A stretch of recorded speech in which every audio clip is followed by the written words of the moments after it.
Hey there, folks. Santee at the Arizona Ghost Raiders here. We got some mail.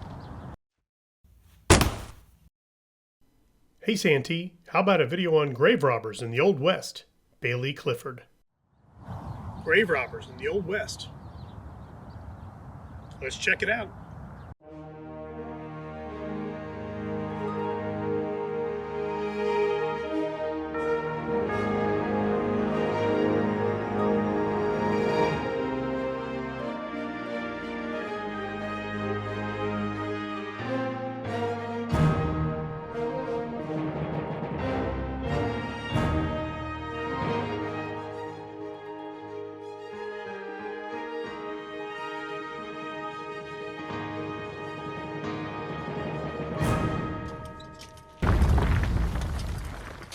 As dark and gruesome as this practice is, grave robbing in the 19th century was actually more common than you would think.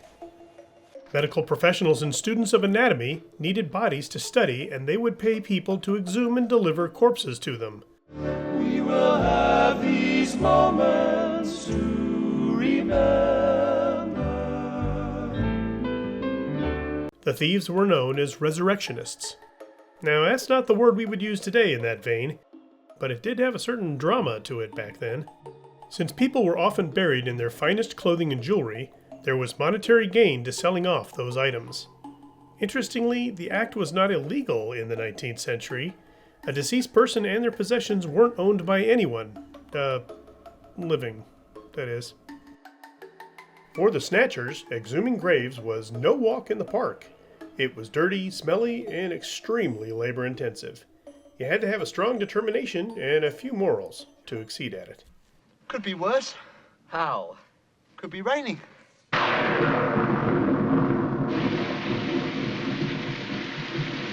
Body snatching wasn't just limited to medical research and reselling fine jewelry.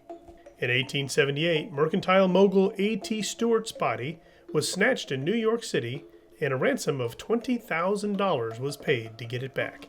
Seriously. Make no bones about it. It got to be such a problem that families would hire guards or put up metal gates to protect the graves. In England and later America, you could purchase a cemetery gun, which was a flintlock shotgun on a swivel that had a tripcord to swing it around and fire it.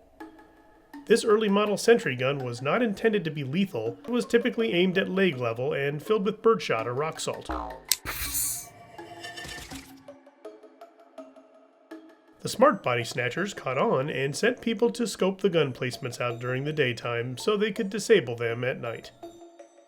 Inventor Philip Clover from Columbus, Ohio, patented a coffin torpedo. In his 1878 patent, he wrote, "My invention has for its object to provide a means which shall successfully prevent the unauthorized resurrection of dead bodies." All right, buddy, take it down a notch. This booby trap was sprung when the lid of the coffin was open. Oh boy. But in the American West, the problem of body snatching was more likely a result of animals digging up the graves for a little snack. Out here in the Southwest, that's one reason why so many historical graves are covered with rocks. Regardless, in 1862, Salt Lake City, Utah residents would find out they had a monster living in their midst.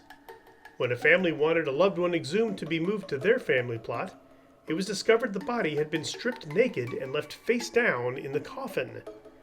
Jean-Baptiste, the local gravedigger, was investigated, and the lawmen found boxes of clothing and personal effects taken from other deceased folks. The gravedigger was exiled to an island, which he later escaped from and was never seen again.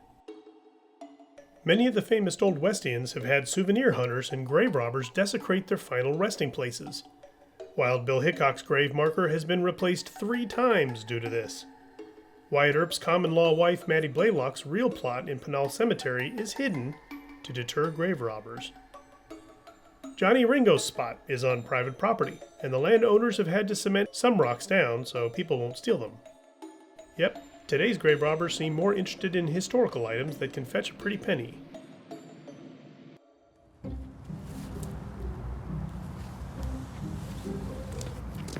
Hey, Dan. Hey there. What are you What are you doing? Oh, nothing. You digging up a skeleton back there? Well, yeah, I got a project. Well, why didn't you just ask me for mine? I would have given you mine to use. Because your skeleton's such a prima donna. He never does what you ask him to do. You can't direct that sucker from nothing. Yeah, sort of like somebody else I know.